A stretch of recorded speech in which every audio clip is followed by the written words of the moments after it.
Akkas. Adurrees gooftaa fudhachiisuu qaban isaanis hantuutas. Yoo dubbiste malee maaltu deebise? Dubbisuuf dhuftee moo eenyu deebise yoo? Dubbisti yoo dubbise. Rakkoo qaba. Rakkoo qaba. Jechuun isa arguun feena ayyaantu. Ani barsiisaa miti. Nama fassare maafar. Dubbise yoo wangeela kan kee. Wangeela keetitti amantamoo quraanatti amantaati? Waa'ee wangeelaatii miti barreeffata akka abbaa amantaa eegataatitti. Abbaa amantaati maan amantiin hordofa malee abbaa amantaati amantii ani hin finne. Abbaa amantaa jechuun kan waan san dhuunfate jechuudha. Abbaan qalama kanaa eenyu abbaan mucaa kanaa eenyu jechuun kan namni biraa itti qaama waan itti hin qabne jechuudha. Daa'imni yeroo baay'ee namni loluun hin ta'u. Okay, ayyee dubbisi. Taraa meeqaan dubbisin jedhu gaafii keetti dabarraa dubbisi. Rakkoo miti laali gaafiin ati gaafatti amma manni kan kee mata duree hin qabu mata duree kaayee. Mata duree hin qabu osoo na dhaggeeffatu. Afaan yookiin macaafa qulqulluu irraa. Namni afaan sii beektanii jirtanii jiran Ali ayyee afaan sii. Okay, ijoolleen xiyyaasee haasessitu. Ani gurgu. Jaldeessan lallabii sareen lallabii kan jedhu macaafa keessaa baasii na dubbisi. Okay, yeroo takka salaamu alaikum warahmatullahi wabarakatuh. Waan ustaaziin buusu ijoolleen mudataraa jechuudha. Waan ustaaz Abu Maaz buuse ol hin deebisna adaraa keessan. Namoota akkas godhanii irraa fuudhe. Maaliif jennaan? Namoonni ustaazii wajjin haasawuu jibbanii firraa buusanii deebisanii hin galchina. Hin fayyadu waan ta'eef. Akkas inshaallah jechuu barbaadanii ustaaza haasawaa dubbadha. Dinne si bar. Karra jirurraa nu jijjiiruuf malee gaafii si yoo gaafiirra jiraanne sokkee boqonnuma takkisan dubbistee waan kana yoo fudhatte takkaan fudhadheette gara gaafii si waan feete Muhammad Islaama moo isiin Islaama moo nuti Islaama moo Islaamaan jedhamu wajjin haasawin.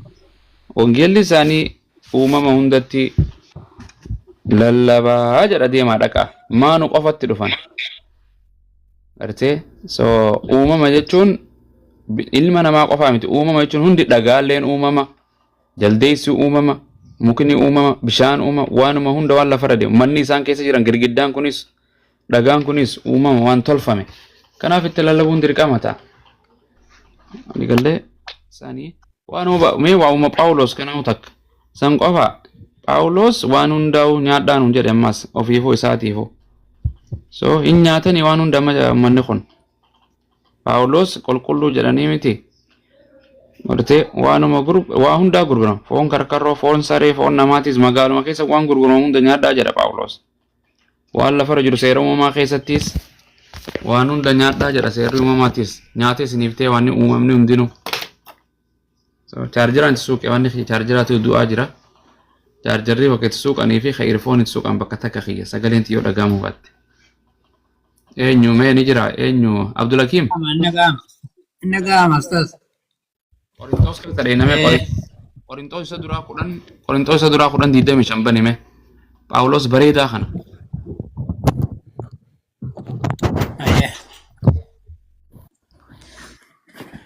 Diidam bakka tana jarrini. Ana Ustaad Khaalidii jedha. Eenyu Ustaad Khaalid feenyamoo kame kabiraa?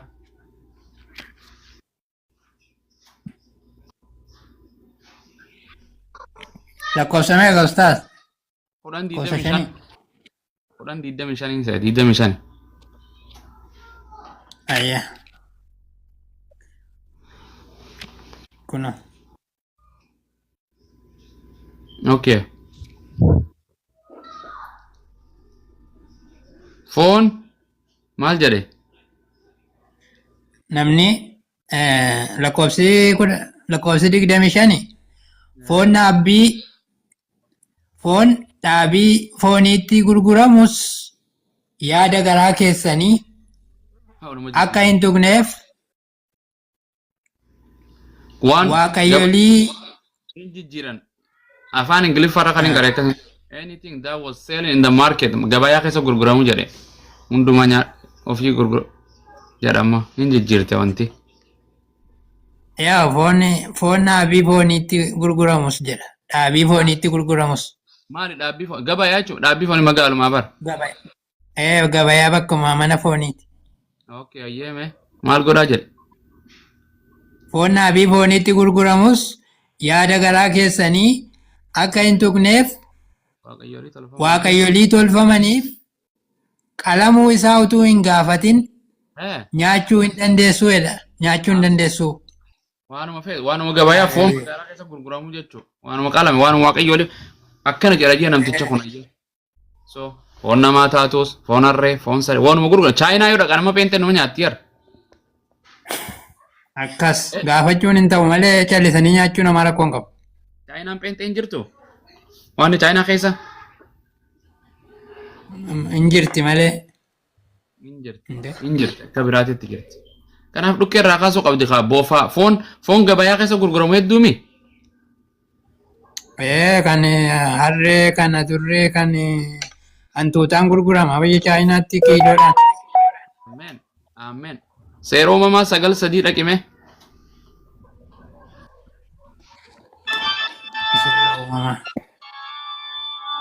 Who is this? Eenyu?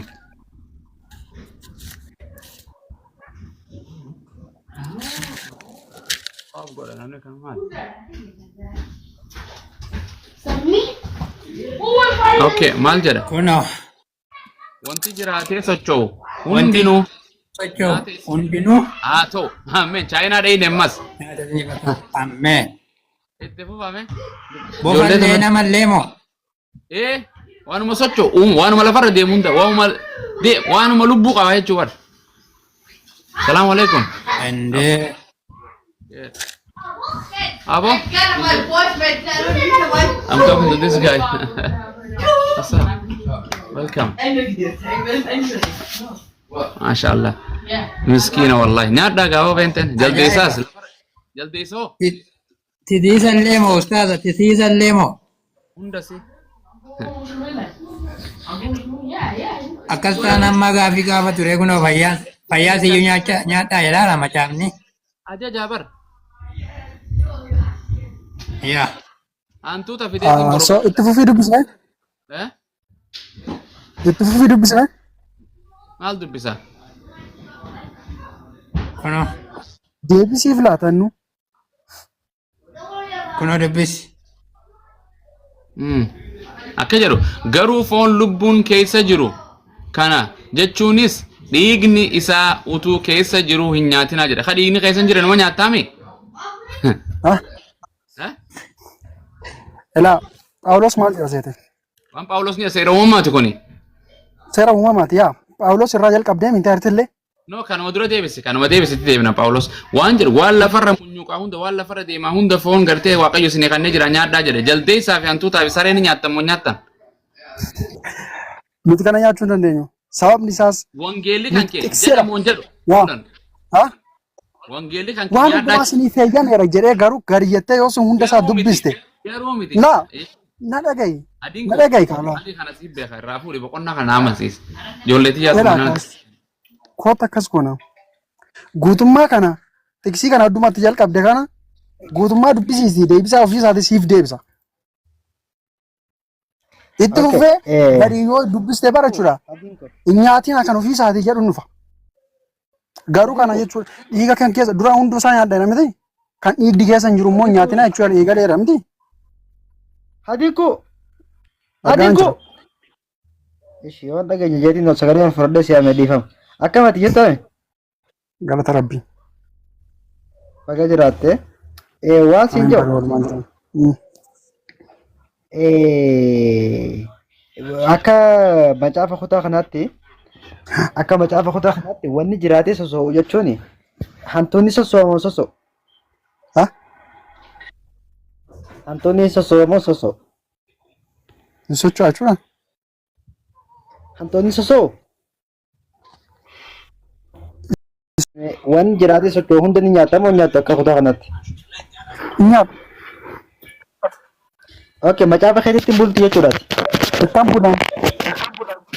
Ergatti bulte waan jiraatee socho'u hunda nyaadhu jaa macaafni. Ifoo ii nyaatamoo nyaatu waan jira waan socho'u hunda. Elaa wanta hundumaa nyaadhu jechuun bareechuudha. Wanta hundumaa nyaadhu jechuun wanta isa biraa dhiisiiti. Waan jiraatee seera moo keessa deemtee yoo ilaalte. Waan jiraatee socho'u hunda nyaadhu jaa. Walla geenyaati. Seera bahuu keessa immoo yoo deemtee dubbista jechuudha. Wantoota nyaachuu kun qabdu sirrii miti. miti. Namni sirrii faana miti. deemuu qabdu iyyuu tokko miti. Kun sirrii miti. Sirriidha. Macaafa hundumatti amantaa miteeti. Yaa Kanaafuu macaafni kee waan jiraate socho'u hunda nyaadhu jaa. Wanni jiraate socho'u ammoo ardii kanarra waa hedduu. Jawween ni sochooti, bofni socho'a, akkasuma hantuun ni socho'a, raachiin ni socho'a. Kana hunda nyaachuu qabda jechuudha akka kutaa kanatti. helaa nama beekamu kun maqaa hin dammaqsuudhaan Namni so nallee ni nyaatti jechuudha. Wallahi kallattiidhaan foon namaa nyaadhaa kajoo isinitti fida. Yesuus Kiristoos nama namni foon Yesuus Kiristoos hin nyaanne jireenya barabaraa hin qabu. Namni foon namaa nyaanne jireenya barabaraa hin qabu jaakutaa Yohaanis boqonnaa 50 Yohaanis boqonnaa 6 lakkoofsa 53 irratti meeqa isinitti fida. namni foon namaa Yohaanis namni foon Yesuus foon namaa hin nyaanne jireenya barabaraa hin qabu jaa. 50 meeqa isa 53 irratti na fakkaata. Yaa Rabbi gaa. Kunoo namni foon namaa hin nyaanne jireenya barabaraa hin qabu jaa. Yohaanis boqonnaa 6 lakkoofsa 53 irratti maal jaa? Kallattumaan jaa ilmaa waan jiraate sochoosan qofa san taane maal jaa seete? Yesuus immoo jaa dhugumaan isiniin jedha isin foon ilmaan namaa yoo nyaachuu dhabaatan subhaanallah dhiiga isaas yoo dhuguu dhabaatan jireenya ofii keessanii hin qabdanii jaa. ilaa na dhageessa kana jechuun dhalotaa mitiin kana tiikkatu. Foon namaa jechuun san nuuf jedhee fannifame san yaadannoo isaatiif irbaata qulqulluu nuti fudhannu. Yesuus tu jeeban dubbii kana dubbatu sanii. Kanaafuu Akka macaafaatti foon namaa nyaattamoo nyaattooti. Kokoy foon namaa nyaattamoo nyaattu. Yesuus Kiristoos.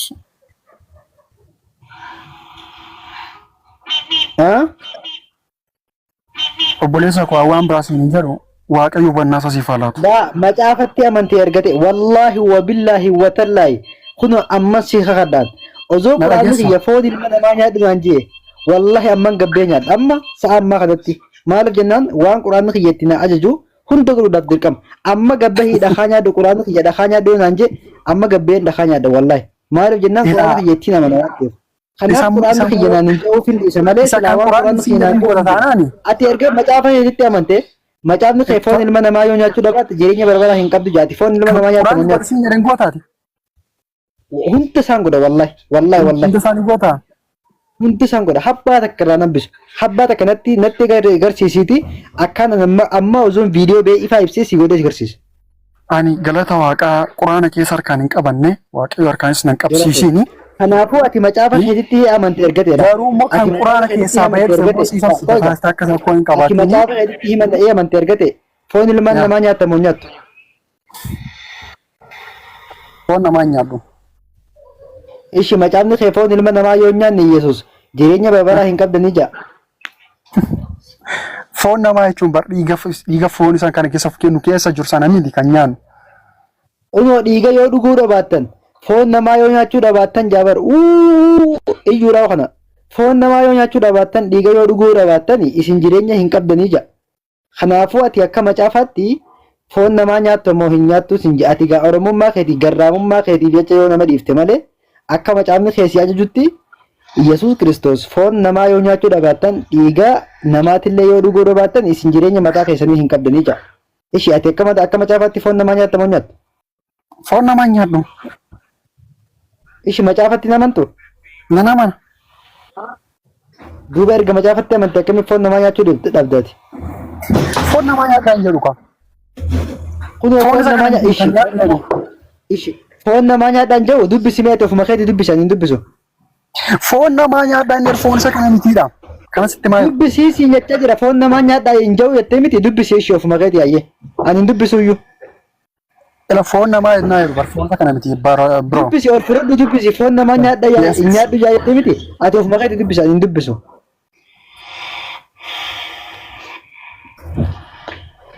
Dubbisi ol fudhadhu. Raga har'a mitiin kanaan dubbisaa jiru.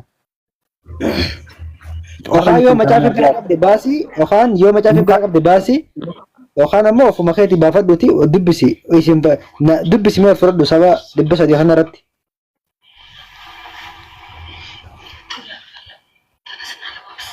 Ani waan akkasitti moo? Mee yeroo takka adaraa kee dubbisiisi jecha Madageessa jaallatte jibbite tarii ani si mormee kana si deebisii laachuu dhiisuu hin danda'a. Sababni isaas jaallachaa irra beektee jaallatta waan ta'eef. Garuu guyyaa gaaf tokko jechuudha. Bakki ani wallaahi beekee miti si gaafachaa jira. Macaafni kun afaan Oromootti hiikamee waan hiikamne hadiin ko. Please. Only 1 minute. Macaafni kun afaan Oromootti hiikamee waan akka. Daqiiqaa takka. Elaa. Lafa barbaadde deemi. Iddoo barbaadde deemi. Barbaadde dhuftee na gaafattaan. Hadiin ko.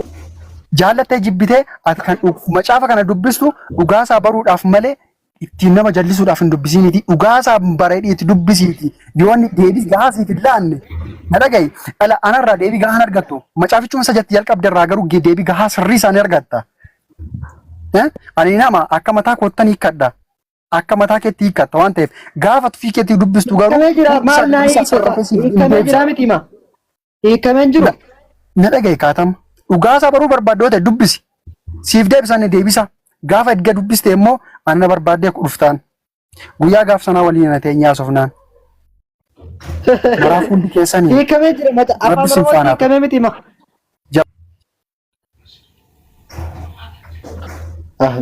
Nama rare wallaahi mucaan. Nama rare.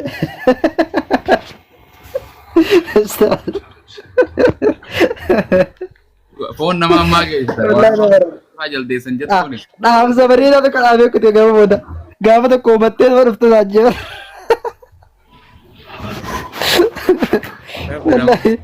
Gaafa tokko hubattee kana dhugaa haa nama dhufte jeer. Isa dhugaa isa faallaa. Dhagarrame wallaa. Ija imimmaaniitiin dhaammatee qotos ta'e. Miskiina. Na rakke wallaahi. Subhaanallah. Miyyi lafaa waan akkanaati wangeela ajaa'iba. Ijoolleen isaanii itti qofaltu kanatti. Ajaa'iba.